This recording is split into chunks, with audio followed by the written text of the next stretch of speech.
മുഖ്യമന്ത്രി V D Satheesan അദ്ദേഹം ഇലക്ഷന് മുൻപ് പ്രഖ്യാപിച്ചിരുന്ന ഒരു പ്രധാനപ്പെട്ട വാഗ്ദാനങ്ങളിലൊന്നായിരുന്നു വാഹനങ്ങളുടെ മോഡിഫിക്കേഷൻ. ജെൻസി തലമുറ ഏറ്റവും കൂടുതൽ കയ്യിലെടുക്കാൻ നടത്തിയ ഏറ്റവും മികച്ചൊരു പ്രഖ്യാപനമായിരുന്നു.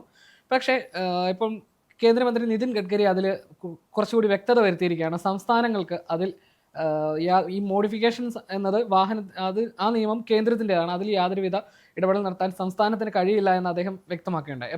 ഇപ്പോൾ സോഷ്യൽ മീഡിയയിൽ അത് സംബന്ധിച്ച് പ്രതികരണങ്ങൾ വരുന്നത്, അപ്പോൾ പൂക്കി മുക്കിയൻ വീണ്ടും ചതിച്ചോ എന്നൊരു ചോദ്യത്തോടെയാണ് പലരും ഇതിനോട് പ്രതികരിച്ചിരിക്കുന്നത് നിലവിൽ. അത് നമ്മുടെ ന്യൂ ജനറേഷൻ അത് അറിയാൻ വയ്യാത്തതുകൊണ്ട് അദ്ദേഹം പറഞ്ഞത് എന്താണെന്ന് അറിയാം. നിയമത്തിൻ്റെ പരിധിക്കുള്ളിൽ നിന്നുകൊണ്ടുള്ള മോഡിഫിക്കേഷൻ അനുവദിക്കുമെന്നേ വി ഡി സതീശൻ പറഞ്ഞിട്ടുള്ളൂ. അല്ല ചുമ്മാ വി ഡി സതീശൻ പറയുന്ന പോലെ, കാരണം ഈ ഗതാഗത നിയമം എന്ന് പറയുന്നത് കേന്ദ്രത്തിൻ്റെയാണ്. കേന്ദ്രത്തിൻ്റെ ഇതിലുള്ളതാണ് ഗതാഗത നിയമങ്ങൾ. ആ നിയമങ്ങൾ എന്ന് പറയുന്നത് നമുക്കൊരു സംസ്ഥാനത്തിന് തന്നെ കയറി ഇത് മാറ്റിക്കളയാൻ കഴിയില്ല. അപ്പോൾ എന്താണ്, ഇന്ത്യയിലുടനീളം ഒരു ഗതാഗത നിയമമാണല്ലോ ഉള്ളത്. അപ്പോൾ ഈ നിയമം അനുസരിച്ച് വെച്ച് നോക്കുമ്പോൾ ഈ വാഹനങ്ങൾ നിർമ്മിക്കുന്ന സമയത്ത് തന്നെ വാഹന നിർമ്മാതാക്കൾക്ക് ഒരു നിയമം പറഞ്ഞിട്ടുണ്ട്. 1982 തോന്നുന്നു, 1988 നിയമം. ആ നിയമപ്രകാരം ഈ വാഹനത്തിൽ വരുത്താവുന്ന മോഡിഫിക്കേഷൻ, ഇതിൻ്റെ പെയിൻറ് മാറ്റം. നമ്മളിപ്പോൾ ഒരു വാഹനം എടുക്കുമ്പോൾ ആ വാഹനത്തിൻ്റെ പെയിൻറ്റിൻ്റെ കളറ് നമ്മുടെ ഇതിൽ എഴുതിയിരിക്കും, ആർ സി ബുക്കിലുണ്ടാവും. പക്ഷേ നമ്മൾ ഈ വാഹനത്തിൻ്റെ കളറ് മാറ്റിയാൽ അത് ആർ സി ബുക്കിൽ തിരുത്തണം. കാരണം എന്താണെന്ന് ചോദിച്ചാൽ, വൈറ്റ് കാർ എന്ന് പറഞ്ഞ് ഇപ്പോൾ പിടിച്ചു കഴിയുമ്പോൾ ബ്ലാക്ക് കാറാണെങ്കിൽ കൺഫ്യൂഷൻ ആവാൻ മൊത്തത്തിൽ അത് മാത്രമല്ല നിയമത്തിൻ്റെ ലംഘനമാണ്. പിന്നെ ഒരു വാഹനത്തിൻ്റെ എൻജിൻ തകരാറിലായി പോയി വിചാരിക്കുക. അപ്പോൾ അങ്ങനെ വരുമ്പോൾ നമുക്ക് വേണമെങ്കിൽ വേറൊരു എൻജിൻ കയറ്റി വയ്ക്കാം.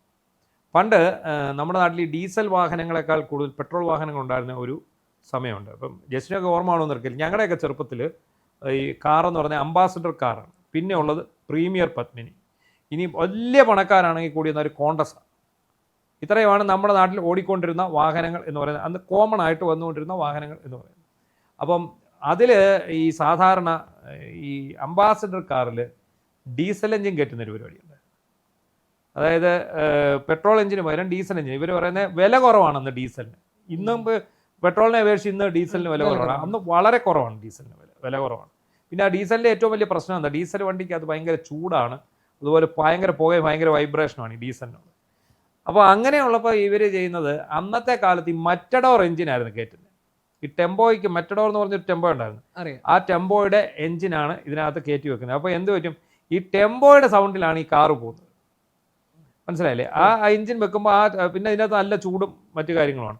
പിന്നെ ഞാൻ അങ്ങനെ ശ്രദ്ധിച്ചിട്ടുള്ള ഒരു കാര്യം, പണ്ടത്തെ കാലത്ത് ഏറ്റവും വലിയ മോഡിഫിക്കേഷൻ ഇതാണ്. ഒന്ന് എഞ്ചിൻ മാറ്റി വയ്ക്കുക, മറ്റൊന്ന് ഇതിനകത്തൊരു ഫാൻ വയ്ക്കുക, കുഞ്ഞു ഫാനുള്ള കറങ്ങുന്ന അത് വയ്ക്കുക. പിന്നെ വേറെ ഇതിന് കളർ മാറ്റുക. ഇപ്പോൾ വെള്ള വണ്ടി എടുക്കുന്നൊരു ചിലപ്പോൾ ഒരു 5-6 വർഷം കഴിയുമ്പോൾ അത് ബ്ലാക്ക് അടിച്ച് അത് അങ്ങോട്ട് മാറ്റും. ഇങ്ങനെയൊക്കെയുള്ള മോഡിഫിക്കേഷനായിരുന്നു അന്ന് അലൗഡ് ആയിട്ടിരുന്നത്. ഇപ്പോഴും അതുതന്നെയാണ് നിലവിലുള്ളത്. എന്ന് പറഞ്ഞാൽ ഈ പറഞ്ഞ കാര്യങ്ങളൊക്കെ ഇപ്പോഴും നമുക്ക് ചെയ്യാൻ പറ്റും.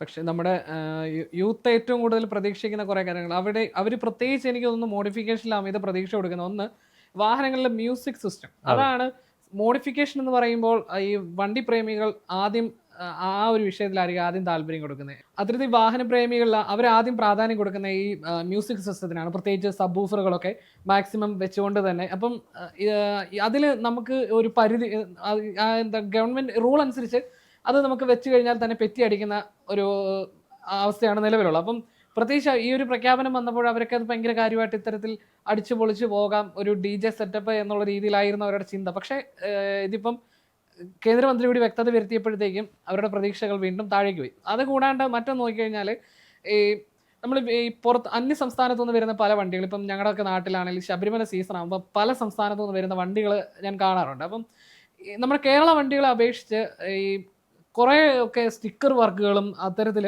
മോഡിഫിക്കേഷൻ ലൈറ്റ് കാര്യങ്ങളൊക്കെ അമിതമായി വെച്ച് വരുന്ന വണ്ടികളാണ്. ആ വണ്ടിയുടെ ഓപ്പോസിറ്റ് നമുക്ക് പോകാൻ പറ്റില്ല. കാരണം അതുപോലത്തെ തീവ്രതയേറിയ പ്രകാശമാണ് നമ്മുടെ കണ്ണിലേക്ക് വരുന്നത്. അതുപോലെ തന്നെ ഇതിനകത്ത് വലിയ കാതടപ്പിക്കുന്ന ശബ്ദ സംവിധാനങ്ങളും, ഹോണ്, നിരോധിക്കപ്പെട്ട എയർ ഹോൺ അവിടെ ഇവിടെ എല്ലാം ഇവന്മാർ ഓരോ സാധനം വെച്ചിരിക്കും. നമ്മളെ ഭയപ്പെടുത്തുന്ന രീതിയിലാണ് ആ വാഹനങ്ങൾ വരുന്നത്.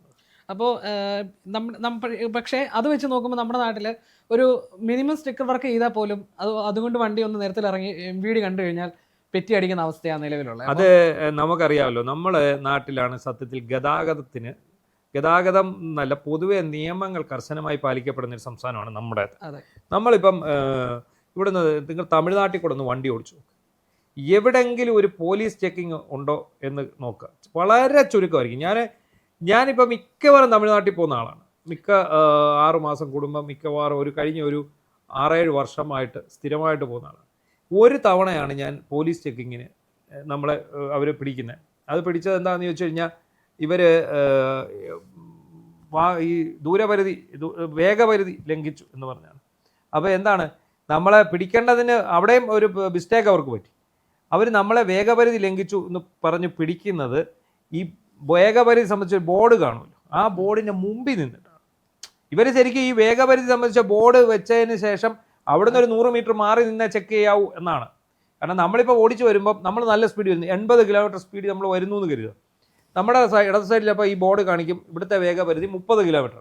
അപ്പോൾ നമുക്കിത് ഡൗൺ ചെയ്ത് വേഗം കുറയ്ക്കാനുള്ള ഒരു സംവിധാനം ഈ ബോർഡ് കാണുമ്പോൾ, അപ്പോൾ അതുകൊണ്ട് തന്നെ ഈ ബോർഡിൽ നിന്ന് ഒരു 100, 150 അല്ലെങ്കിൽ 200 മീറ്റർ മാറി നിന്ന് ഇത് ചെക്ക് ചെയ്യാവൂ എന്നാണ്. പക്ഷെ ഇവർ ചെയ്യുന്നത് എന്താണെന്നറിയോ, ഇതിൻ്റെ മുമ്പിൽ പോയി നിൽക്കും.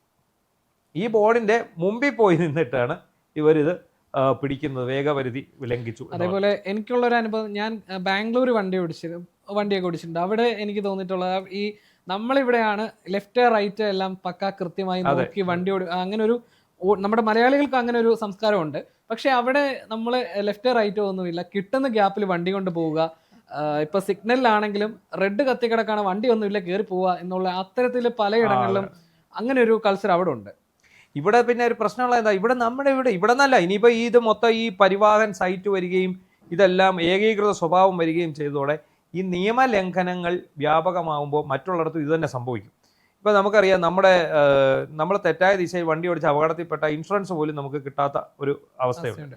അപ്പോൾ അവരാദ്യം നോക്കുന്നത് എന്താണ്, ഇവർ വന്നത് വൺ വേ തെറ്റിച്ചു വന്ന് ഇടിച്ചു കഴിയുമ്പോൾ നമ്മൾ ക്ലെയിം ചെയ്യുമ്പോൾ അവരുടെ ഏറ്റവും വലിയ ഒബ്ജക്ഷൻ എന്താണ്, നമ്മൾ വൺ വേ തെറ്റിച്ചു വന്ന് ഇടിച്ചു, നമ്മൾ ട്രാഫിക് നിയമം ലംഘിച്ചു എന്ന് പറഞ്ഞിട്ടായിരിക്കും അവരിതിനകത്ത് ഇത് ചെയ്യുക. അതുപോലെ നമ്മുടെ കാലാവധി കഴിയുക, വാഹനത്തിൻ്റെ ഡ്രൈവറുടെ ലൈസൻസിൻ്റെ കാലാവധി കഴിയുക, ഇൻഷുറൻസിൻ്റെ കാലാവധി കഴിയുക, പൊല്യൂഷൻ്റെ കാലാവധി കഴിയുക, ഇങ്ങനെയൊക്കെ ഉള്ളതിന് ഇപ്പോൾ കർശന നിലപാട്. ഇപ്പോൾ തന്നെ നോക്ക്, പൊല്യൂഷൻ സർട്ടിഫിക്കറ്റ് ഇപ്പോൾ എന്താണ്, എല്ലാം ഓൺലൈൻ ആയതോടെ നമ്മൾ പൊല്യൂഷൻ എടുത്തില്ല, നമുക്ക് ഏത് നിമിഷവും പിഴ വരാം. മാത്രമല്ല പൊല്യൂഷൻ എടുക്കുന്നത് ഇപ്പം ഒട്ടും എളുപ്പമല്ല. കാരണം RC ഓണറിന്റെ ഫോൺ നമ്പറിലേക്ക് ഒരു OTP വന്നതിന് ശേഷം അത് എൻട്രി ചെയ്തതിന് ശേഷം മാത്രമേ നമുക്ക് ഈ പ്രോസസ്സ് മുന്നോട്ട് കൊണ്ടുപോകാൻ പറ്റുള്ളൂ. അത്തരത്തിൽ വളരെ പൊല്യൂഷൻ ഇല്ലാതെ ഈ വണ്ടി ഇറക്കാൻ പറ്റില്ല എന്ന് പറഞ്ഞാൽ, അതുപോലെ തന്നെ ഇനി നല്ല പിഴയും അവർ ഈടാക്കുന്നുണ്ട്. അത് കർശനമാക്കിയത് കാരണം അന്തരീക്ഷ മലിനീകരണം കൂടിയതിനെ തുടർന്നാണ് ഇത് കർശനമാക്കിയത്. അപ്പോൾ അങ്ങനെയുള്ള നിയമങ്ങളുള്ള സമയത്ത് നമ്മളെ സംബന്ധിച്ചിടത്തോളം ഒരിക്കലും ഈ മോഡിഫിക്കേഷന് എന്തൊക്കെയാണ് ഇപ്പോൾ പറഞ്ഞിരിക്കുന്നത്, മോഡിഫിക്കേഷനിൽ ആകെ വരുത്താവുന്ന മാറ്റങ്ങൾ എന്ന് പറയുന്നത്, അതായത് വ്യത്യസ്ത ഇന്ധനമോ ഊർജ്ജ സ്രോതസ്സോ ഉപയോഗിക്കുന്നതിന് എഞ്ചിനിലോ മറ്റു ഭാഗങ്ങളിലോ എന്തെങ്കിലും മാറ്റം വരുന്നത്. അതാണ് ഞാൻ പറഞ്ഞത്, ഞാൻ നേരത്തെ പറഞ്ഞ പോലെ ഇത് മാറ്റാം. അതുപോലെ നമുക്ക് ഗ്യാസ് വണ്ടി നമ്മുടെ CNG കയറ്റാം, അല്ലെങ്കിൽ മറ്റേ LPG ഗ്യാസ് വെച്ച് ഓടുന്ന വാഹനങ്ങളുണ്ട്.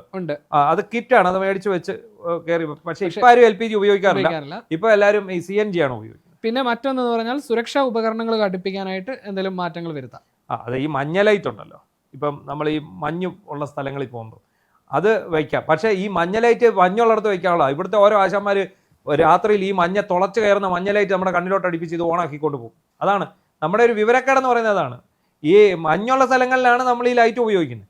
ഈ ലൈറ്റ് വഴി മൊത്തം കത്തിച്ചിട്ടുകൊണ്ട് പോകുന്ന ആശാന്മാരുണ്ട്. പിന്നെ എന്താ ഉള്ളത്?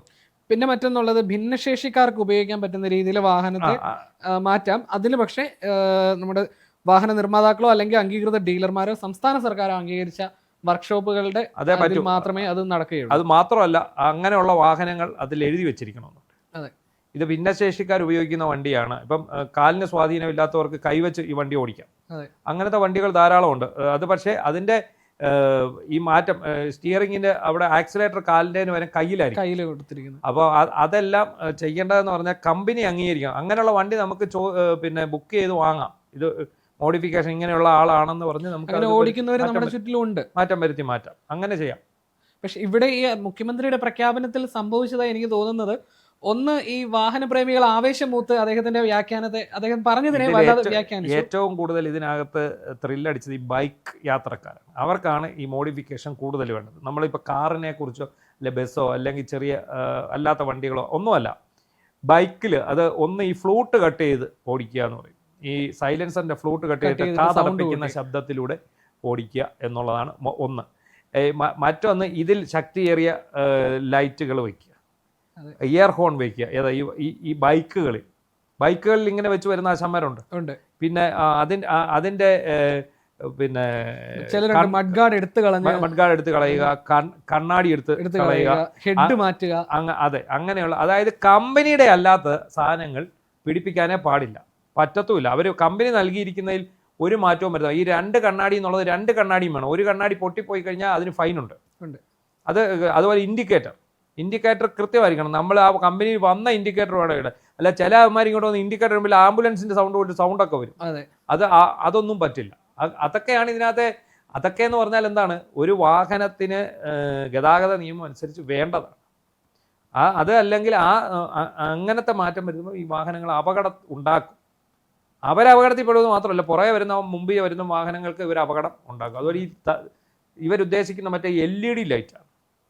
ഇപ്പൊ LED ലൈറ്റ് എന്ന് പറഞ്ഞാൽ നമുക്കറിയാം എന്തോ വെട്ടമാണ്. നമ്മുടെ എതിരെ വരുന്ന വണ്ടി LED ലൈറ്റ് ഏറ്റവും അമിതമായി ഉപയോഗിക്കുന്നത് ഒന്ന് നമ്മുടെ ടൂറിസ്റ്റ് ബസ്സുകളിൽ, 2 നമ്മുടെ നാട്ടിൻപുറത്തെ ഓട്ടോകൾ, അതുപോലെ ബൈക്കുകളിൽ. അത് ചില കാറുകാരുണ്ട്, അത് എന്നിട്ട് നമ്മൾ എതിരെ വരുവാണെങ്കിൽ ഇവർ ഒറ്റ ഇടിയിലിടും. ഇട്ട് കഴിയുമ്പോൾ നമ്മുടെ കണ്ണ് മഞ്ചിപ്പോവും. പിന്നെ ഒരു മാർഗ്ഗമില്ല, വല്ല മതിലേലും പോയി ഇടിക്കത്തേ ഉള്ളൂ. അങ്ങനെയൊക്കെയുള്ള വിഷയങ്ങളുണ്ട്.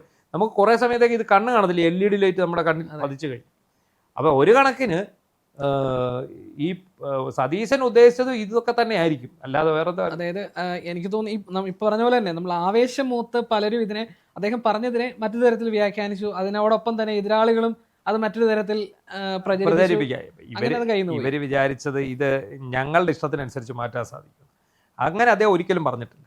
VD സതീശൻ പറഞ്ഞിരിക്കുന്നത് നിയമത്തിന്റെ പരിധിക്കുള്ളിൽ നിന്ന് വാഹനം മോഡിഫിക്കാൻ സാധ്യമാകുമോ എന്ന് നോക്കുമെന്നാണ് അദ്ദേഹം പറഞ്ഞിരിക്കുന്നത്. അല്ലാതെ നിങ്ങളുടെ വണ്ടി മൊത്തം ഞാൻ മാറ്റാൻ അനുവദിക്കാം, അതൊരിക്കലും പറ്റത്തില്ല. കേന്ദ്രത്തിന്റെ നിയമമാണ്, നമുക്ക് കേന്ദ്ര മോട്ടോർ വാഹന വകുപ്പിന്റെ നിയമമാണ്. ആ നിയമം നമുക്ക് മാറ്റാൻ പറ്റില്ല.